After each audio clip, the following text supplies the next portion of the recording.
ಹಸಿರು ಕ್ರಾಂತಿಯ ಹರಿಕಾರ, ಭಾರತದ ಮಾಜಿ ಉಪಪ್ರಧಾನಿ, ದೇಶ ಕಂಡ ಪ್ರಪ್ರಥಮ ದಲಿತ ಉಪಪ್ರಧಾನಮಂತ್ರಿ ಪೂಜ್ಯ ಡಾಕ್ಟರ್ ಬಾಬೂಜಿಯವರ 119ನೇ ಜನ್ಮದಿನೋತ್ಸವಕ್ಕೆ ನಮಗೆಲ್ಲರಿಗೂ ಸೋಲರಿಯದ ಸರದಾರ ಎಂದು ಅವರು ಅತ್ಯಂತ ಜನಪ್ರಿಯರಾಗಿದ್ದರು. ಅಜಾತ ಶತ್ರು ಅಂತ ಕರ್ಕೊಂಡ್ರು. ಬಾಬೂಜಿ ಅಂತ ಕರೆಸ್ಕೊಂಡಿದ್ದು ಇವರೇ ಪ್ರಥಮ. ಅಂಥ ಜಾತಿ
ಸದಸ್ಯರು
ಪೀಳಿಗೆ ಗೊತ್ತಾಗೋದಿಲ್ಲ. ಯಾಕಂದ್ರೆ ಇವ್ರು ಬಂದಾಗ ಟಿವಿ ಬಂದವು, ಕಂಪ್ಯೂಟರ್ ಬಂದವು, ಮೊಬೈಲ್ ಬಂದವು, ಎಲ್ಲನೂ ಬಂದವು. ಆಗಿನ ಕಾಲದಲ್ಲಿ ಏನೂ ಇಲ್ಲಾರ್ದೆ ಹೊತ್ತಿನಲ್ಲಿ ಜಗ್ಗೀವನರಾಮ್ರಂಥವ್ರು, ಡಾಕ್ಟರ್ ಬಾಬಾ ಸಾಹೇಬ್ ಅಂಬೇಡ್ಕರ್ ಅಂತವರು, ಮಹಾತ್ಮ ಗಾಂಧೀಜಿ ಅಂತವರು, ಪಂಡಿತ್ ಜವಾಹರ್ಲಾಲ್ ನೆಹರು ಅಂತವರು ಈ ದೇಶಕ್ಕೆ ಸ್ವಾತಂತ್ರ್ಯವನ್ನು ತಂದು ಕೊಡ್ತಕ್ಕಂಥ ರೀತಿಯಲ್ಲಿ ದೊಡ್ಡ ಹೋರಾಟವನ್ನು ಮಾಡಿ ದೇಶಕ್ಕೆ ಸ್ವತಂತ್ರ ಬಂದ ಮೇಲೆ ಕೂಡ, ಸ್ವತಂತ್ರ ಪೂರ್ವದಲ್ಲಿ ಕೂಡ ಬ್ರಿಟಿಷರ ಕಾಲದಲ್ಲಿ ಮಂತ್ರಿಯಾಗಿ ಕೆಲಸ ಮಾಡಿರ್ತಕ್ಕಂಥ ಡಾಕ್ಟರ್ ಬಾಬಾ ಸಾಹೇಬ್ ಅಂಬೇಡ್ಕರ್ ಅವರು, ಜಗ್ಗೀವನರಾಮ್, ಇದು ಇತಿಹಾಸ. ಇವೆಲ್ಲ ಗೊತ್ತಾಗ್ಬೇಕು ಬೆಳಿಗ್ಗೆ. ಅವರು ಕಾರ್ಮಿಕ ಮಂತ್ರಿ ಇದ್ದಾಗ ಮಾಡಿರ್ತಕ್ಕಂಥ, ನಾನೆಲ್ಲ ಹೇಳೋಕೆ ಹೋಗೋದಿಲ್ಲ, ಹೇಳಿದ್ದಾರೆ.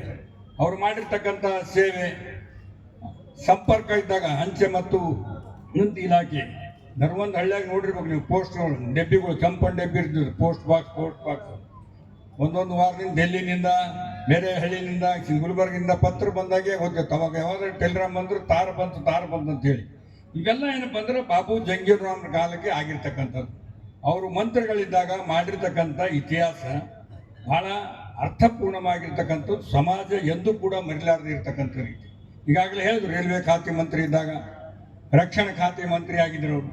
ರಕ್ಷಣಾ ಖಾತೆ ಮಂತ್ರಿ ಆದಾಗ ಪಾಕಿಸ್ತಾನ ಮತ್ತು ಭಾರತದ ನಡುವೆ ಯುದ್ಧ ನಡೆದಾಗ ಸ್ವತಃ ಸೈನಿಕರ ಮಧ್ಯದಲ್ಲಿ ಹೋಗಿ ನಿಂತು ಕೈ ಬೀಸಿ ಹುರಿದುಂಬಿಸಿ ಎದ್ದೇಳಿ ಸೈನಿಕನೇ ಪಾಕಿಸ್ತಾನವನ್ನು ಸೋಲಿಸಿ ತಾವು ಸ್ವತಂತ್ರರಾಗಿ ಬದುಕಿ ಅಂತಕ್ಕಂಥ ಹುರಿದುಂಬಿಸ್ತಕ್ಕಂಥ ಕೆಲಸ ಮಾಡಿರ್ತಕ್ಕಂಥ ಪುಣ್ಯಾತ್ಮ ಯಾರಾದರೂ ಇದ್ರೆ ಡಾಕ್ಟರ್ ಬಾಬು ಜಗ್ಗೀವನರಾಮ್ರು. ಆ ದೇಶಕ್ಕೆ ಸ್ವತಂತ್ರ ಸಿಕ್ತು. ಬಾಂಗ್ಲಾದೇಶ ಅಂತೇಳಿ ಒಂದು ಸ್ವತಂತ್ರ ದೇಶವಾಗಿ ಜೀವನ ಮಾಡಲಿಕ್ಕೆ ಸಾಧ್ಯತೆ ಯಾರಿಂದ ಆಯ್ತು?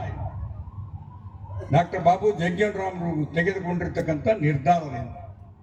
ಅದೇ ಪ್ರಕಾರವಾಗಿ ದೇಶಕ್ಕೆ ಸ್ವಾತಂತ್ರ್ಯ ಸಿಕ್ಕಿದ್ದಕ್ಕಿಂತ ಪೂರ್ವದಲ್ಲಿ ನಾವೆಲ್ಲರೂ ಓದ್ತಾ ಇದ್ದಾಗ ಅಮೆರಿಕದಿಂದ ಗೋಧಿ ತರ್ತಕ್ಕಂಥ ಸಂದರ್ಭ, ಬೇರೆ ಬೇರೆ ದೇಶದ ಅಕ್ಕಿ ಮತ್ತು ಗೋಧಿಯನ್ನ ತೆಗೆದುಕೊಂಡು ಉಣ್ತಕ್ಕಂಥ ಈ ದೇಶದ ಪರಿಸ್ಥಿತಿ, ಬರಗಾಲ ಬಿದ್ದಾಗ 1972ರಲ್ಲಿ ಮಳಮಂಡಿಕೆಂದು ಬದುಕಿರ್ತಕ್ಕಂಥ ಜನ, ಅಂತ ಕಾಲದಲ್ಲಿ ದೇಶದ ಪ್ರಧಾನಮಂತ್ರಿ ಜಗ್ಜೀವನ್ ರಾಮ್ ಅವರು ಹೊರದೇಶಕ್ಕೆ ಹೋದಾಗ ಹೊರದೇಶದವರು ಹೀಯಾಳಿಸಿ ಮಾತನಾಡ್ತಾರೆ, ಭಾರತ ದೇಶದ ಭಿಕ್ಷುಕರ ದೇಶದ ಪ್ರಧಾನಮಂತ್ರಿ ಬಂದಿದ್ದಾಳೆ ನೋಡಿ ಅಂತಕ್ಕಂಥ ಮಾತನ್ನು. ಅದು ಶ್ರೀಮತಿ ಇಂದಿರಾ ಗಾಂಧಿ ಅವರ ಕಿವಿಗೆ, ಜಗ್ಜೀವನ್ ರಾಮ್ ಕಿವಿಗೆ ಬಿದ್ದಾಗ ಅವರು ಮೊದಲಿಗೆ ಭಾರತಕ್ಕೆ ಬಂದ ಮೇಲೆ ಬಹಳ ಸೀರಿಯಸ್ ಆಗಿ ಒಂದು ನಿರ್ಧಾರವನ್ನು ತೆಗೆದುಕೊಳ್ತಾರೆ. ನಾವು ಕೂಡ ಆಹಾರ ಉತ್ಪನ್ನ ಮಾಡಬೇಕು, ನಮ್ಮಲ್ಲಿ ಕೂಡ ಎಲ್ಲ ರೈತರಿಗೆ ಸಕಲ ಸೌಲಭ್ಯಗಳನ್ನು ಕೊಡಬೇಕು. ಇವತ್ತು ಏನು ಹೊರದೇಶದಿಂದ ಆಹಾರವನ್ನು ತರ್ತಾ ಇದ್ದೀವಿ ಅದನ್ನು ಬಂದ್ ಮಾಡ್ಬೇಕಂತ ಹೇಳಿ ಜಗ್ಜೀವನ್ ರಾಮ್ಗೆ ಎಲ್ಲ ಸೌಲಭ್ಯಗಳನ್ನು ಕೊಡ್ತೀವಿ, ನೀವು ಮುನ್ನುಗ್ಗಿ ಅಂತಕ್ಕಂಥ ಮಾತನ್ನ ಹೇಳಿದಾಗ ಡಾಕ್ಟರ್ ಬಾಬು ಜಗ್ಜೀವನ್ ರಾಮರು ಈ ದೇಶಕ್ಕೆ ರೈತರಿಗೆ ಬೇಕಾಗಿರ್ತಕ್ಕಂಥ ಸಕಲ ಸೌಲಭ್ಯಗಳು, ಬಾಕ್ರನಂಗಲ್ ಡ್ಯಾಮ್ ಕಟ್ಟುವುದರ ಮೂಲಕ, ಈ ದೇಶದಲ್ಲಿ ಗೊಬ್ಬರ ಫ್ಯಾಕ್ಟರಿಗಳನ್ನು ಹಾಕುವುದರ ಮೂಲಕ ಎಲ್ಲವನ್ನ ರೈತರಿಗೆ ಸಬ್ಸಿಡಿಯಲ್ಲಿ ಕೊಟ್ಟಿರ್ತಕ್ಕಂಥ ಮಹಾನ್ ವ್ಯಕ್ತಿ. ದೇಶದ ಹಸಿರು ಕ್ರಾಂತಿ ಹರಿಕಾರ ಅಂತ ಹೆಸರು ಬಂತು. ಸುಮ್ಮನೆ ಹೆಸರು ಬರಲಿಲ್ಲ. ಬಾಬು ಜಗ್ಜೀವನ್ ರಾಮರಿಗೆ ಯಾರು ಕೊಟ್ಟಿರ್ತಕ್ಕಂಥ ಪದವಿ ಅಲ್ಲ ಅದು. ಅವರು ಮಾಡಿರ್ತಕ್ಕಂಥ ಸಾಧನೆಯಿಂದ ರೈತರಿಗೆ ಬೇಕಾದಂಥ ನೀರಾವರಿಗಳು, ರೈತರಿಗೆ ಬೇಕಾದಂಥ ಬೀಜ ಗೊಬ್ಬರ ಎಲ್ಲವನ್ನ ಹೆಚ್ಚಾಗಿ ಒದಗಿಸಿಕೊಟ್ಟು ಇವತ್ತು ದೇಶ ಹೊರಗಿಂದ ತಂದು ತಿಂತಕ್ಕಂಥ ಭಾರತ ದೇಶ ಇಡೀ ವಿಶ್ವಕ್ಕೆ ಆಹಾರ ಧಾನ್ಯ ಸಪ್ಲೈ ಮಾಡ್ತಾ ಇದೆ. ಅದರ ಮೂಲ ಪುರುಷರು ಯಾರು?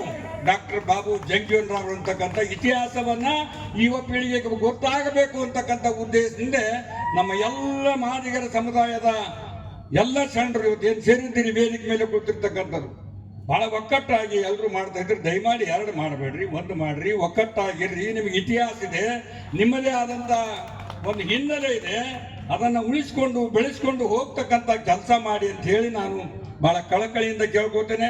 ಅದಕ್ಕಾಗಿ ನಾನು ಹೇಳ್ತಕ್ಕಂಥದ್ದು ಬಾಬು ಜಗ್ಜೀವನ್ ರಾಮ್ ಯಾವುದೇ ಒಂದು ರೀತಿಯಲ್ಲಿ ಇವತ್ತು ಈ ದೇಶದ ಮೊಟ್ಟ ಮೊದಲನೇ ದಲಿತ ಉಪ ಪ್ರಧಾನಮಂತ್ರಿ ಆಗಿರ್ತಕ್ಕಂಥವ್ರು. ಅವರು 1935ರಿಂದ ರಾಜಕೀಯನ ಪ್ರವೇಶ ಮಾಡಿ ಬಿಹಾರದಲ್ಲಿ ಶಾಸಕರಾಗಿರ್ತಕ್ಕಂಥವ್ರು. ಸುಮಾರು 60 ದಶಕಗಳ ಕಾಲ ರಾಜ್ಯವನ್ನ ಮಾಡಿರ್ತಕ್ಕಂಥ ವ್ಯಕ್ತಿ.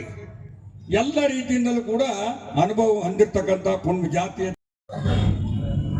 ಡಾಕ್ಟರ್ ಬಾಬು ಜಗ್ಜೀವನ್ ರಾವ್ರವರ 119ನೇ ಈ ಅರ್ಥಪೂರ್ಣ ಸಮಾರಂಭದ ಸಾನ್ನಿಧ್ಯ ವಹಿಸಿಕೊಂಡಂಥ ಪರಮ ಪೂಜ್ಯ ಸಹೋದರಿಯರೇ, ಸುದ್ದಿ ಮಾಧ್ಯಮದ ಮಿತ್ರರೇ, ಇನ್ನುಳಿದ ಅಭಿಮಾನಿಗಳೇ, ಈ ಅನೇಕ ಸತ್ಪುರುಷಗಳ ಜಯಂತಿ ಆಚರಣೆ ಮಾಡ್ತಕ್ಕಂಥ ಉದ್ದೇಶ ಬರೀ ಜಯಂತಿ ಬಂದಾಗ ಮನೋರಂಜನೆಯಾಗಿ ಕುಣಿದು ಅವರನ್ನು ಹಾಡಿ ಹೋಗಲಿ ಮತ್ತೆ ನಾವು ಮರೆತು ಹೋಗೋದಲ್ಲ. ಇವರದೇ ಆದಂಥ ಮಹಾನ್ ಕೊಡುಗೆ ಈ ದೇಶಕ್ಕೆ ಪ್ರಪಂಚ ಕೊಟ್ಟಿದ್ದಾರೆ. 8ನೇ ಶತಮಾನದಲ್ಲಿ ನಾವು ತಗೊಂಡ್ರೆ ಮನುಷ್ಯರಲ್ಲಿ ಸಮಾನತೆ ತರ್ತಕ್ಕಂಥ ಒಂದು ಪ್ರಾಮಾಣಿಕ ಪ್ರಯತ್ನ ಗೌತಮ್ ಬುದ್ಧವರು ಒಬ್ಬ ರಾಜನಾಗಿ ಸನ್ಯಾಸಿ ಸ್ವೀಕಾರ ಮಾಡಿ ಲೋಕ ಕಲ್ಯಾಣದಲ್ಲಿ ಸಮಾನತೆ ತರ್ತಕ್ಕಂಥ ಒಂದು ಕ್ರಾಂತಿಕಾರಿ ಬದಲಾವಣೆಯನ್ನು 8ನೇ ಶತಮಾನದಲ್ಲಿ ಗೌತಮ್ ಬುದ್ಧ ಮಾಡಿದರೆ 12ನೇ ಶತಮಾನದಲ್ಲಿ ಅಣ್ಣ ಬಸವಣ್ಣವರು ವಚನ ಸಾಹಿತ್ಯಗಳ ಮುಖಾಂತರ ಸಮಾನತೆ ತರ್ತಕ್ಕಂಥ ಕುಲಕೊಬ್ಬ ಶರಣರನ್ನು ಕರೆಸಿ ಇಂಥ ಒಂದು ಪರಿವರ್ತನೆಯ ಒಂದು ಪ್ರಯತ್ನ ಅವರು ಮಾಡಿದರು. ಆದರೆ 20ನೇ ಶತಮಾನದಲ್ಲಿ ಡಾಕ್ಟರ್ ಬಾಬಾ ಸಾಹೇಬ್ ಅಂಬೇಡ್ಕರ್ ಅವರು ಇವರಿಬ್ಬರಿಗಿಂತ ಒಂದು ಹೆಜ್ಜೆ ಮುಂದೆ ಹೋಗಿ ಸಂವಿಧಾನದ ಮುಖಾಂತರ ಸರ್ವರಿಗೂ ಸಮಾನತೆ ಕೊಡ್ತಕ್ಕಂಥ ಒಂದು ಕ್ರಾಂತಿಕಾರಿ ಬದಲಾವಣೆ ಡಾಕ್ಟರ್ ಬಾಬಾ ಸಾಹೇಬ್ ಅಂಬೇಡ್ಕರ್ ಅವರು ಮಾಡಿದರು. ಅದೇ ರೀತಿ ಇವತ್ತು ಬಾಬು ಜಗ್ಜೀವನ್ ಅವರು ದೇಶದ ಉಪ ಪ್ರಧಾನಿಯಾಗಿ, ಕೃಷಿ ಸಚಿವರಾಗಿ ರೈತರಲ್ಲಿ ಕ್ರಾಂತಿ ತರಬೇಕು, ರೈತರ ಬಾಳು ಉದ್ಧಾರ ಆಗ್ಬೇಕಂತ ತಿಳ್ಕೊಂಡು ಹಸಿರು ಕ್ರಾಂತಿಗೆ ಹೆಚ್ಚಿನ ಒಂದು ಕೇಂದ್ರ ಸರ್ಕಾರದ ಒತ್ತನ್ನು ಕೊಟ್ಟು ಸಮಾಜದಲ್ಲಿ, ದೇಶದಲ್ಲಿ ಒಂದು ಕ್ರಾಂತಿಯ ನೀರಾವರಿಗೆ ಹೆಚ್ಚು ಒತ್ತನ್ನು ಕೊಟ್ಟು ಹಸಿರು ಕ್ರಾಂತಿ ಹರಿಕಾರರಾಗಿ ನೆಹರು ಮಂತ್ರಿಮಂಡಲದಲ್ಲಿ ಒಬ್ಬ ಬಹಳ ಪ್ರಾಮುಖ್ಯವಾದಂತಹ ಮಂತ್ರಿಯಾಗಿ, ಇಂದಿರಾ ಗಾಂಧಿಯವರಲ್ಲಿ ಕಾಲದಲ್ಲಿ ಕೂಡ ಮಂತ್ರಿಯಾಗಿ ಈ ದೇಶಕ್ಕೆ ಮಹಾನ್ ಕೊಡುಗೆ ಕೊಟ್ಟಂತ ಡಾಕ್ಟರ್ ಬಾಬು ಜಗ್ಜೀವನ್ ರಾವ್ ಇವರ ಜಯಂತಿಯನ್ನು ಆಚರಣೆ ಮಾಡ್ತಕ್ಕಂಥ ಸಂದರ್ಭದಲ್ಲಿ ಅವರ ಆದರ್ಶಗಳು, ಅವ್ರ ತತ್ವ, ಅವ್ರ ಸಿದ್ಧಾಂತಗಳು ಏನು ಅವರು ನಾಡಿಗೆ ಕೊಟ್ಟಿದ್ದಾರೆ, ಯಾವ ರೀತಿಯ ಒಂದು ಅವರ ವಿಚಾರಗಳಿದ್ದು ಈ ದೇಶಕ್ಕೆ ಯಾವ ರೀತಿಯ ಒಂದು ಸಂದೇಶವನ್ನು ಕೊಟ್ಟು ಹೋಗಿದ್ದಾರೆ ಅನ್ನೋದು ನಾವೆಲ್ಲರೂ ನೆನಪಿಡಬೇಕಾಗ್ತದೆ. ಇವತ್ತು ನನಗೆ ಬಹಳ ಹೆಮ್ಮೆ ಆಗ್ತದೆ. ಇವತ್ತು ಬಾಬು ಜಗಜೀವನ್ ಅವ್ರದ್ದು ಬಹು ದಿನಗಳ ಒಂದು ಆಸೆ ಇತ್ತು. ನಮ್ಮೆಲ್ಲ ರಾಜು ವಾಡೇಕರ್, ಮಲ್ಲಿಕಾರ್ಜುನರು, ಅಲ್ಲೊಳ್ಳೆಯವರು ಇರ್ಬೋದು, ಬಾಚನಹಳ್ಳಿಯವರು ಇರ್ಬೋದು, ಸಗರ್ಕರ್ ಇರ್ಬೋದು, ಅನೇಕ ನಮ್ಮ ತಾರ್ಪೇಳವರು ಇರ್ಬೋದು, ಎಲ್ಲ ಸಮಾಜ ಮಾದಿಗ ಸಮಾಜ ಮುಖಂಡರು ಇಂಥ ಒಬ್ಬ ಕ್ರಾಂತಿಕಾರಿ ಅಂತ ಬಾಬು ಜಗಜೀವನ್ ಅವರ ಮೂರ್ತಿ ನಮ್ಮ ಕಲಬುರಗಿ ಜಿಲ್ಲೆಯಲ್ಲಿ ಒಂದು ಒಳ್ಳೆಯ ಸ್ಥಾನದಲ್ಲಿ ಬರಬೇಕು ಅನ್ನೋಂಥ ಆಸೆ ಬಹುದಿನದಿತ್ತು. ಇದು ಇಂದಿನ ಸರ್ಕಾರದಲ್ಲಿ ಇಂಥ ಒಂದು ಅಮೂಲ್ಯವಾದಂಥ ಸ್ಥಳದಲ್ಲಿ ನನಗೆ ಅನಿಸ್ತದೆ ಬಾಬು ಜಗಜೀವನ್ ರಾವರವರ ಮೂರ್ತಿ ಏನು ಇವತ್ತು ನಮ್ಮ ಎದುರಿದೆ, ಇದು ಕಲ್ಯಾಣ ಕರ್ನಾಟಕದಲ್ಲಿ ಹುಡುಕಾಡಿದ್ರು ಇಂಥ ಸುಂದರವಾದಂಥ ಜಾಗ ಸಿಗಲ್ಲ ಅನ್ನೋಂಥ ಮಾತನ್ನು ಹೇಳ್ಬೇಕಾಗ್ತದೆ. ಹಿಂದಿನ ಸರ್ಕಾರನ ಅಭಿನಂದನೆ ಸಲ್ಲಿಸಬೇಕಾಗ್ತದೆ. ಇಂಥ ಒಂದು ಮಹತ್ವದ ಒಂದು ಮೂರ್ತಿ ಅನಾವರಣ ಮಾಡಿ ದೇಶಕ್ಕೆ ನಾವು ಎಲ್ಲ ವರ್ಗದ ಜನರಿಗೆ ಗೌರವಿಸ್ತೇವೆ ಅನ್ನೋಂಥ ಮಾತನ್ನು ಕಾರಜೋಳ ಅವರು ಸಚಿವರಿದ್ದಂಥ ಸಂದರ್ಭದಲ್ಲಿ ಹಿಂದಿನ ಸರ್ಕಾರದಲ್ಲಿ ಇದಾಗಿದೆ. ಇವತ್ತು ಅನೇಕ ರೀತಿಯ ಕಾಂಗ್ರೆಸ್ ಪಕ್ಷದಲ್ಲಿ ಇವತ್ತು ಅವರು ಸಚಿವರಾಗಿ ಅನೇಕ ಕ್ರಾಂತಿಕಾರಿ ಕೆಲಸ ಮಾಡಿದ್ದು, ಕಾಂಗ್ರೆಸ್ ಪಕ್ಷ ಯಾವತ್ತೂ ಕೂಡ 119ನೇ ಜಯಂತಿ ಬಂದಾಗ ಬಾಬು ಜಗಜೀವನ್ ಅವರು ನೆನೆಸ್ಕೋಬೇಕೇ ಆಗ್ತದೆ. ಅಂತ ಮಹತ್ವದ ಕಾರ್ಯಕ್ರಮ ಮಾಡಿದಂಥ ಬಾಬು ಜಗಜೀವನ್ ಅವರ ಈ ಜಯಂತಿ ಯಶಸ್ವಿಯಾಗಲಿ. ಅವರ ಮಾರ್ಗದರ್ಶನ, ಅವರ ಸಂದೇಶಗಳು ನಮ್ಮೆಲ್ಲರ ಜೀವನದಲ್ಲಿ ಅಳವಡಿಸಿ ನಾವೆಲ್ಲ ಬೇರೆಯವರಿಗೆ ದಾರಿ ದೀಪ ಆಗೋಣ ಅಂತ ಮಾತನ್ನು ಕೂಡ ಸಂದರ್ಭದಲ್ಲಿ. ಯಾಕೆ ಭಾಳ ಜನ ಮಾತಾಡಿದ್ದಾರೆ, ಮೈಕ್ ಸಿಕ್ಕ ಅಂತ ನಾವೇ ಒಂದು ತಾಸು ಮಾತಾಡಿ ಬೇರೆಯವರಿಗೆ ತೊಂದರೆ ಆಗಬಾರ್ದು. ಹೀಗಾಗಿ ನಾನು ನಿಮಗೆ ಏನು ಗೌರವ ಕೊಟ್ಟು ತಾವು ಕರೆಸಿದ್ದೀರಿ, ನಿಮ್ಮ ಗೌರವಕ್ಕೆ ನಿಮ್ಮ ಪ್ರೀತಿಗೆ ನಾನು ಚಿರಋಣಿಯಾಗಿ ಇವತ್ತು ಬಾಬು ಜಗಜೀವನ್ ಅವರ ಜಯಂತಿ ನಾಳೆ ಏನು ಆಚರಣೆ ಮಾಡ್ತಾ ಇದ್ರಿ, ಇದು ಬಹಳ ವಿಶೇಷವಾಗಿ ಬಹಳ ಶಾಂತಿಯುತ.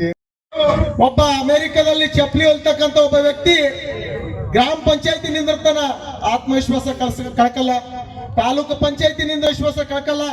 ಕೊನೆಗೊಂದು ದಿನ ಆ ಚಪ್ಪಲಿ ಹೊಲ್ತಕ್ಕಂತ ಒಬ್ಬ ವ್ಯಕ್ತಿ ಆತ್ಮವಿಶ್ವಾಸದಿಂದ ಅಮೆರಿಕದ ಅಧ್ಯಕ್ಷ ಆಗಿರ್ತಕ್ಕಂಥ ಅಬ್ರಹಾಂ ಲಿಂಕನ್ ಅಂತಕ್ಕಂಥ ನಾವು ಯಾರು ಕೂಡ ಮರಿಬಾರ್ದು. ಬುದ್ಧಿವಂತಿಕೆಗೆ ಇನ್ನೊಂದು ಹೆಸರು ಚಾಣಕ್ಯ. ಆ ಚಾಣಕ್ಯನ ವಿಚಾರಗಳನ್ನ ತಮ್ಮ ಜೀವನದಲ್ಲಿ ಅಳವಡಿಸ್ಕೊಂಡ್ರಪ್ಪ ಅಂತ ಹೇಳಿದ್ರೆ ಯಾವತ್ತೂ ಕೂಡ ಬರಂತ ಗಂಡಾಂತರಗಳು ಬರಂತ ಏನೇ ಇದ್ರೂ ಕೂಡ ಅವೆಲ್ಲವನ್ನು ಕೂಡ ನಾವು ಸರಿ ಹೋಗಿಸ್ಬೋದು. ಅದಕ್ಕೆ ನಾನು ಕೊನೆಯದಾಗಿ ಮತ್ತೊಮ್ಮೆ ತಮ್ಮಲ್ಲಿ ನಾವೆಲ್ಲರೂ ಮಾದಿಗರು ಕಳ್ಕೊಂತಿದ್ದನ್ನ ಪಡ್ಕೋಬೇಕಾದ್ರ ಒಂದು ಶಿಕ್ಷಣ, ಆತ್ಮವಿಶ್ವಾಸ, ತಾಳ್ಮೆ ಶಕ್ತಿ, ಸಮಯಕ್ಕೆ ತಕ್ಕಂಗೆ ಬುದ್ಧಿವಂತಿಕೆಯನ್ನು ಅಳವಡಿಸ್ಕೊಳ್ಬೇಕಂತಕ್ಕಂಥ ಮಾತನ್ನು ಹೇಳಿ ನನಗೆ ಮಾತನಾಡಲು ಎಲ್ಲ ಆತ್ಮೀಯ ಬಂಧುಗಳೇ, ನಿಜವಾಗ್ಲೂ ಕೂಡ ಯಾವ್ದಾದ್ರು ಕೂಡ ಒಂದು ಸಮಾಜ ಮುಂದೆ ಬರ್ಬೇಕಾಯ್ತು ಅಂತೇಳಂದ್ರ ಶಿಕ್ಷಣ ಅಂತಕ್ಕಂಥದ್ದು ಬಹಳ ಇಂಪಾರ್ಟೆಂಟ್. ನಾನು ನನ್ನೆಲ್ಲ ಸಮಾಜದ ಬಾಂಧವರಲ್ಲಿ ನಾನು ಕೇಳ್ಕೊಳ್ಳೋದಿಷ್ಟೇ, ನಿಮ್ಮ ಹಿನ್ನೆಲೆ ಏನು, ನಿಮ್ಮ ಇತಿಹಾಸ ಏನು. ನೀವೆಲ್ಲ ಇಡೀ ಜಗತ್ತನ್ನೇ ಸೃಷ್ಟಿ ಮಾಡಿರ್ತಕ್ಕಂಥ ಮಾತಂಗಿ ಮಕ್ಕಳು. ಇವತ್ತು ಮಾತಂಗಿ ಮಕ್ಕಳ ಪರಿಸ್ಥಿತಿ ಎಲ್ಲಿಗೆ ಬಂದಿದೆ ಅಂತಕ್ಕಂಥದನ್ನ ತಾವೆಲ್ಲರೂ ಕೂಡ ಅರ್ಥ ಮಾಡ್ಕೋಬೇಕಾಗಿದೆ. ಯಾಕೆ ಅರ್ಥ ಮಾಡ್ಕೋಬೇಕಾಗಿದೆ ಅಂತ ಹೇಳಿದ್ರ, ತಾವೆಲ್ಲ ರಾಜರ ಮಕ್ಕಳು. ಇವತ್ತು ನಿಮ್ಮ ಪರಿಸ್ಥಿತಿ ಎಲ್ಲಿಗೆ ಬಂದತ್ತದಪ್ಪ ಅಂತ ಹೇಳಿದ್ರೆ ಯಾಕೆ ಬಂದತ್ತದ, ಅದರ ಮೂಲ ಉದ್ದೇಶ ಏನು, ಅದು ನಾವೆಲ್ಲರೂ ಕೂಡ ತಿಳ್ಕೋಬೇಕಾಗಿದೆ. ನಾವೇನೇನು ಕಳ್ಕೊಂತೀವಿ ಅದೆಲ್ಲವನ್ನು ಕೂಡ ಪಡ್ಕೋಬೇಕಾದ್ರ ಹೇಳ್ತಾರೆ ಯಾರು ಹಿರಿಯರು, ಬೆಳಗಾನ ರಾಮಾಯಣ ಕೇಳಿ ಬೆಳಗ್ಗೆ ಎದ್ದು ರಾಮಗೆ ಸೀತಾ ಏನಾಗ್ತಾಳೆ ಅಂತಂದ್ರ ನೀವು ಕಳ್ಕೊಂಡದ್ದು ಪಡ್ಕಕ್ ಸಾಧ್ಯನೇ ಇಲ್ಲ. ನೀವು ಕಳ್ಕೊಂಡದ್ದು ಎಲ್ಲವನ್ನು ಕೂಡ ಪಡ್ಕೋಬೇಕಾಯ್ತು ಅಂತ ಹೇಳಿದ್ರ ನಾನು ಹೆಚ್ಚಿಗೆ ಭಾಷಣ ಮಾಡಕ್ ಹೋಗಲ್ಲ, ಕೇವಲ 4 ವಿಚಾರ ಹೇಳ್ತೀನಿ. ನಾವೆಲ್ಲ ಕಳ್ಕೊಂಡದ್ದು ಪಡ್ಕೋಬೇಕಾದ್ರ ಜೀವನದಲ್ಲಿ ಒಂದು ಶಿಕ್ಷಣ ಇರಬೇಕು, ಒಂದು ತಾಳ್ಮೆ ಶಕ್ತಿ ಇರಬೇಕು, ಒಂದು ಆತ್ಮವಿಶ್ವಾಸ ಇರಬೇಕು, ಒಂದು ಸಮಯಕ್ಕೆ ತಕ್ಕಂಗ ಬುದ್ಧಿವಂತಿಕೆ ಇರಬೇಕು. ನೀವು ನೋಡ್ಬೇಕಾದ್ರೆ ಇವು 4 ಸೆಂಟೆನ್ಸ್ ಅವ. ಈ 4 ಸೆಂಟೆನ್ಸ್ಗಿನ ನಾವು ಮಾದಿಗರು ನಮ್ಮಲ್ಲಿ ಅಳವಡಿಸಿದ್ದೀವಪ್ಪ ಅಂತ ಹೇಳಿದ್ರೆ ನಾವು ಏನೇನು ಕಳ್ಕೊಂಡೀವಿ ಎಲ್ಲವನ್ನು ಕೂಡ ಪಡ್ಕೊಂತೀವಿ. ಇವು 4 ಬೇಕಾದ್ರೆ ನೋಡ್ರಿ, ಶಿಕ್ಷಣ ಅಂತಕ್ಕಂಥದ್ದಕ್ಕೆ ಎಷ್ಟು ಅಂತಂದ್ರ ಏನು ಇಲ್ಲದೆ ಇರ್ತಕ್ಕಂಥ ಹೊಟ್ಟೆಗಿದ್ರೆ ಬಟ್ಟೆಗಿರ್ತಿರ್ಲಿಲ್ಲ, ಬಟ್ಟೆಗಿದ್ರೆ ಹೊಟ್ಟೆಗಿರ್ತಿರ್ಲಿಲ್ಲ. ಕೇವಲ ಶಿಕ್ಷಣ ಅಂತಕ್ಕಂಥ ಮೂರೇ ಅಕ್ಷರಲಿದ್ದ ಇಡೀ ಜಗತ್ತನ್ನೇ ತಿರುಗಿ ನೋಡುವಂತ ಮಾಡ್ತಕ್ಕಂಥ ಶಕ್ತಿ ಸಂವಿಧಾನ ಶಿಲ್ಪಿ ಡಾಕ್ಟರ್ ಬಾಬಾ ಸಾಹೇಬ್ ಅಂಬೇಡ್ಕರ್ ಬಲ್ಲಿತ್ತು. ತಾಳ್ಮೆ ಶಕ್ತಿಗೆ ಇನ್ನೊಂದು ಹೆಸರೇ ಬುದ್ಧ ಅಂತ ಹೇಳ್ಬೇಕಂತ ನಾವು ವರ್ಷದೂ ಕೂಡ ಬುದ್ಧ ಅಂತಕ್ಕಂಥವ್ರನ್ನ ನಾವು ಯಾವತ್ತೂ ಕೂಡ ಮರ್ಲಿಕ್ಕೆ ಸಾಧ್ಯ ಇಲ್ಲ. ಆತ್ಮವಿಶ್ವಾಸ ಎಂತಂತೇಳಂದ್ರ ನಿಮಗೆ ಈ ಸಮಾಜದಲ್ಲಿ ಎಷ್ಟೇ ನೋವು ಕೊಡ್ಲಿ, ಎಷ್ಟೇ ಕಷ್ಟ ಬರ್ಲಿ, ಏನೇ ಬಂದ್ರು ಕೂಡ ಎಂದಾದ್ರೂ ಕೂಡ ಒಂದು ದಿನ ನಾ ಮೆಟ್ಟಿ ನಿಲ್ತೀನಿ ಅಂತಕ್ಕಂಥ ಒಂದು ಆತ್ಮವಿಶ್ವಾಸ ಇರಬೇಕು. ನಮ್ಮ ಸಮಾಜದ ಯುವ ಮುಖಂಡರಾಗಿರ್ತಕ್ಕಂಥ ವಿಜಯ ರಾಮಕೃಷ್ಣ ಅವರು ಬರ್ತಾ ಇದ್ದಾರೆ, ಅವರಿಗೆ ಚಪ್ಪಾಳೆ ತಟ್ಟೋ 119ನೆಯ ಜಯಂತ್ಯೋತ್ಸವ ಈ ಕಾರ್ಯಕ್ರಮ ಯಾವಾಗಲೂ ಕೂಡ ದೇಶದಲ್ಲಿ ಇವತ್ತು ನಾವೆಲ್ಲರೂ ಕೂಡ ಸಮಾನರು ಅಂತನ್ನುವ ಮಾತನ್ನ ಹೇಳಿರುವಂತಹ ಪರಮ ಪೂಜ್ಯರಾದಂತಹ ಶ್ರೀ ಹಾವ ಮಲ್ಲಿನಾಥ್ ಮಹಾರಾಜರ ಆಚರಣೆಗೆ ಈ ಸಂದರ್ಭದಲ್ಲಿ ನಮಸ್ಕರಿಸಿ ನಾಮಿನೇಟ್ ಸದಸ್ಯರಾದಂತಹ ಗೀತಾ ವಾಡೇಕರ್ ಅಕ್ಕೋರೆ, ನಮ್ಮ ಮತ್ತೊಬ್ಬರು ಸೋದರೇಂದ್ರಾದಂತಹ ಕಟ್ಟಿಮನಿ ಅಕ್ಕೋರೆ, ವೇದಿಕೆ ಮೇಲೆ ಕುಳಿತಂತಹ ಎಲ್ಲ ಸಮಾಜದ ಮುಖಂಡರೇ, ನಮ್ಮ ಲಿಂಗರಾಜ್ ತಾರ್ಫೇಲ್ ಅವರೇ, ರಾಜವಣ್ಣ ವಾಡೇಕರ್ ಅವರೇ, ರಾಕೇಶ್ ವಾಡೇಕರ್ ಅವರೇ, ಮಲ್ಲು ಜಿಂಕೇರಿ ಅವರೇ, ದತ್ತು ಅವರೇ, ಹಿರಿಯರು ನಮ್ಮ ಹೋರಾಟಗಾರರಾದಂತಹ ದಶರಥಣ್ಣ ಕಲ್ಗುರ್ತಿ ಅವರೇ, ಅನೇಕ ಜನ ಸೇರಿರುವಂತಹ ಎಲ್ಲ ವೇದಿಕೆ ಮೇಲೆ ಕುಳಿತಂತ ಎಲ್ಲ ಹಿರಿಯರೇ ಸೇರಿರುವಂತಹ ತಾಯಂದ್ರೆ, ನನ್ನೆಲ್ಲ ಅಣ್ಣ ತಮ್ಮಂದ್ರೆ, ಈಗಾಗಲೇ ನಮ್ಮ ವಿಶೇಷ ಉಪನ್ಯಾಸವನ್ನ ನೀಡಿರುವಂತಹ ಸರ್ ಅವರು ಎಲ್ಲ ವಿಚಾರಗಳು ಇವತ್ತು ಎಳೆಯಾಗಿ ಇವತ್ತು ಬಿಡಿಸಿಟ್ಟಿದ್ದಾರೆ. ಅವ್ರು ಹೇಳಿರುವಂತಹ ಮಾತುಗಳನ್ನ ಕೇವಲ ಜಯಂತಿ ಉತ್ಸವ ಸಂದರ್ಭದಲ್ಲಿ ಅಷ್ಟೇ ಅಲ್ಲ, ಅದನ್ನ ನಾವು ನಮ್ಮ ಜೀವನದಲ್ಲಿ ಕೂಡ ಇವತ್ತು ಅಳವಡಿಸ್ಕೋಬೇಕಾಗಿದೆ. ಯಾವ ರೀತಿ ಬಾಬು ಜಗಜೀವನ್ ರಾಮ್ಜಿ ಅವರು ತಮ್ಮ ಶ್ರಮವನ್ನ ಹಾಕಿ ದೇಶಕ್ಕಾಗಿ ಇವತ್ತು ಅನೇಕ ಯೋಜನೆಗಳನ್ನ ಕೊಟ್ಟು ಕೇಂದ್ರದಲ್ಲಿ ನನಗನ್ಸುತ್ತೆ ಎಲ್ಲರಿಗಿಂತ ಹೆಚ್ಚು ಖಾತೆಗಳನ್ನ ಬಹಳ ಸಮರ್ಥವಾಗಿ ನಿರ್ವಹಿಸಿರುವಂತಹ ಏಕೈಕ ವ್ಯಕ್ತಿ ಯಾರಾದರೂ ಇದ್ರೆ ಅದು ಡಾಕ್ಟರ್ ಬಾಬು ಜಗಜೀವನ್ ರಾಮ್ ಅವರು ಅಂತ ನಾವು ಈ ಸಂದರ್ಭದಲ್ಲಿ ಹೇಳಬೇಕಾಗುತ್ತೆ. ಅಂತ ಒಂದು ಧೀಮಂತ ನಾಯಕರ ಒಂದು ಜಯಂತಿ ಉತ್ಸವ ನಮ್ಮ ಕಲಬುರಗಿನಲ್ಲಿ ಬಹಳಷ್ಟು ಅದ್ದೂರಿಯಾಗಿ ಇವತ್ತು ಜರುಗ್ತಾ ಇರುವಂತದ್ದು. ಈಗಾಗಲೇ ನಮ್ಮ ಪ್ರವೀಣ್ ಅರ್ವಾಳ್ ಅವರು, ಮಾಲಿಕೆಯ ಗುತ್ತೇದಾರ್ ಕಾಕ್ ಅವರು ಹೇಳಿದ್ರು, ನಮ್ಮ ಗುಲ್ಬರ್ಗಾನಲ್ಲೂ ಕೂಡ ಜನರ ಬೇಡಿಕೆ ಇತ್ತು, ಇಲ್ಲಿ ಕಲಬುರಗಿನಲ್ಲೂ ಕೂಡ ಒಂದು ಭವ್ಯ ಮೂರ್ತಿಯನ್ನ ಇಲ್ಲಿ ಆಗ್ಬೇಕು ಅಂತ ಹೇಳಿ.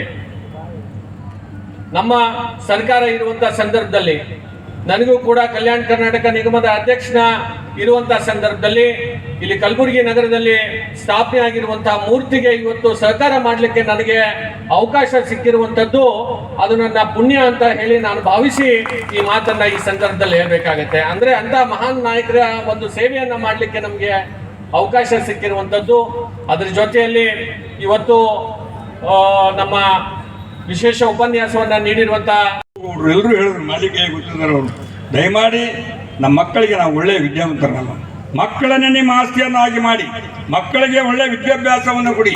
ವಿದ್ಯಾವಂತನಾದರೆ ಅವರು ತಮ್ಮ ಬಾಳನ್ನ ಬೆಳ್ಕೊಳ್ತಾರೆ ಅಂತಕ್ಕಂಥ ಮಾತನ್ನ ತಾವೆಲ್ಲರೂ ಅರ್ಥ ಮಾಡಿಕೊಂಡು ಹೆಚ್ಚಿನ ಆಡಂಬರವಾಗಿ ಕುಣಿತಕ್ಕೆ ಬೇರೆ ಬೇರೆ ರೀತಿಯಿಂದ ಕೆಟ್ಟ ಅಭ್ಯಾಸಗಳಿಗೆ ಮಹತ್ವ ಕೊಡದೆ ಒಳ್ಳೆ ಒಳ್ಳೆ ವಿಚಾರವಂತರನ್ನ ಕರೆಸಿ ಮಾತನಾಡಲಿಕ್ಕೆ ಮತ್ತು ಬರ್ತಕ್ಕಂಥ ಯುವ ಪೀಳಿಗೆ ಇದರ ಇತಿಹಾಸವನ್ನು ತಿಳಿತಕ್ಕಂಥ ರೀತಿಯಲ್ಲಿ ಆ ಕಾರ್ಯಗಳು ಆಗಬೇಕಂತಕ್ಕಂಥ ರೀತಿಯಿಂದ ನಾಳೆನೂ ಕೂಡ ತಮಗೆಲ್ಲರಿಗೂ ಕೂಡ ಡಾಕ್ಟರ್ ಬಾಬು ಜಯಂತಿ ಉತ್ಸವದ ಶುಭಾಶಯವನ್ನು ಕೋರುತ್ತಾ, ದೇಶಕ್ಕಾಗಿ ಹಸುವಿನಿಂದ ನಮ್ಮ ದೇಶದಲ್ಲಿ ಜನ ಸಾಯ್ತಾ ಇದ್ರು ಅಂತ ಹೇಳಿ, ಅಂದ್ರೆ ಅಷ್ಟೊಂದು ನಮಗೆ ಧಾನ್ಯಗಳು ನಮ್ಮ ದೇಶಕ್ಕೆ ಬೇಕಾಗಿರುವಂತಹ ಅನ್ನ ನಾವು ಬೇರೆ ಕಡೆಯಿಂದ ತರಿಸ್ಬೇಕಾಗ್ತಿತ್ತು.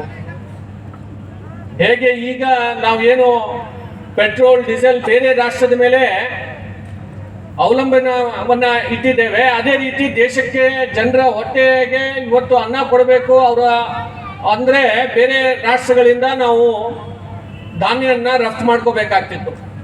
ಅಂತ ಸಂದರ್ಭದಲ್ಲಿ ಡಾಕ್ಟರ್ ಬಾಬು ಜಗಜೀವನ್ ರಾಮ್ಜಿ ಅವರು ಇವತ್ತು ದೇಶದಲ್ಲಿ ನಮ್ಮ ರೈತರು ಅನ್ನ ಬೆಳಿಬೇಕು, ಆ ದೇಶದ ರೈತರಿಗೆ ಬೆನ್ನೆಲುಬಾಗಿ ನಿಂತು ಇವತ್ತಿನ ದಿವಸ ದೇಶಕ್ಕೆ ಬೇಕಾಗಿರುವಂತಹ ಏನು ಅನ್ನ ಇದೆ ಆ ಅನ್ನವನ್ನ ಇವತ್ತು ನಮ್ಮ ದೇಶದಲ್ಲೇ ಬೆಳಿಬೇಕು ಅಂತ ಹೇಳಿ ಸಂಕಲ್ಪವನ್ನ ಮಾಡಿ ಡಾಕ್ಟರ್ ಬಾಬು ಜಗಜೀವನ್ ರಾಮ್ಜಿ ಅವರು ಇವತ್ತು ನಾವೇನು ಬಹಳಷ್ಟು ನಮ್ಮ ದೇಶಕ್ಕೆ ಅನ್ನದ ಕೊರತೆ ಇಲ್ಲ. ನಮ್ಮ ದೇಶದ ಭಂಡಾರ ಇಷ್ಟೊಂದು ತುಂಬಿರ್ಬೇಕಂತಂದ್ರೆ ಅದಕ್ಕೆ ಯಾರು ಕಾರಣಕರ್ತರು ಅಂತಂದ್ರೆ ಅದು ಡಾಕ್ಟರ್ ಬಾಬು ಜಗಜೀವನ್ ರಾಮ್ಜಿ ಅವರು ಅಂತ ಮಾತನ್ನ ಈ ಸಂದರ್ಭದಲ್ಲಿ ಹೇಳ್ಬೇಕಾಗತ್ತೆ. ಅಂತ ಒಂದು ಧೀಮಂತ ನಾಯಕರ ಪ್ರೇರಣೆಯನ್ನ ನೀಡ್ಲಿ ಅಂತ ಈ ಸಂದರ್ಭದಲ್ಲಿ ಮತ್ತೊಮ್ಮೆ ಹೇಳ್ತಾ, ನನಗೆ ಮಾತಾಡ್ಲಿಕ್ಕೆ ಅವಕಾಶ ಮಾಡಿಕೊಟ್ಟಂತ ಮತ್ತೊಮ್ಮೆ ಸಮಾಜದ ಎಲ್ಲ ಹಿರಿಯರಲ್ಲಿ ಎಲ್ಲರೂ ಕೂಡ ಬೇಕಾಗಿರುವಂತ ಎಲ್ಲ ನಮ್ಮ ನಾಯಕರು ಬಹಳಷ್ಟು ಜನ ಇದ್ದಾರೆ. ಯಾರು ಕೂಡ ಅವರು, ರಮೇಶ್ ಅವರು ಈ ಒಂದು ಜಯಂತಿ ಉತ್ಸವ ಬಹಳ ಅಚ್ಚುಕಟ್ಟಾಗಿ ಇವತ್ತಿನ ದಿವಸ ನಮ್ಮ ಪ್ರದೀಪ್ ಅವರು, ಸತೀಶ್ ಅವರು, ಶರಣು ಅವರು ಇವರೆಲ್ಲರೂ ಸೇರಿ ಇವತ್ತು ಒಂದಾಗಿ ಇವತ್ತು ಜಯಂತಿ ಉತ್ಸವವನ್ನ ಮಾಡಿರುವಂಥದ್ದು. ನಿಜಕ್ಕೂ ನನಗೆ ಇಲ್ಲಿ ಒಂದು ಕರೆಸಿ ನನಗೆ ಸನ್ಮಾನ ಮಾಡಿ ಮಾತಾಡ್ಲಿಕ್ಕೆ ಅವಕಾಶ ಮಾಡಿಕೊಟ್ಟಂತಹ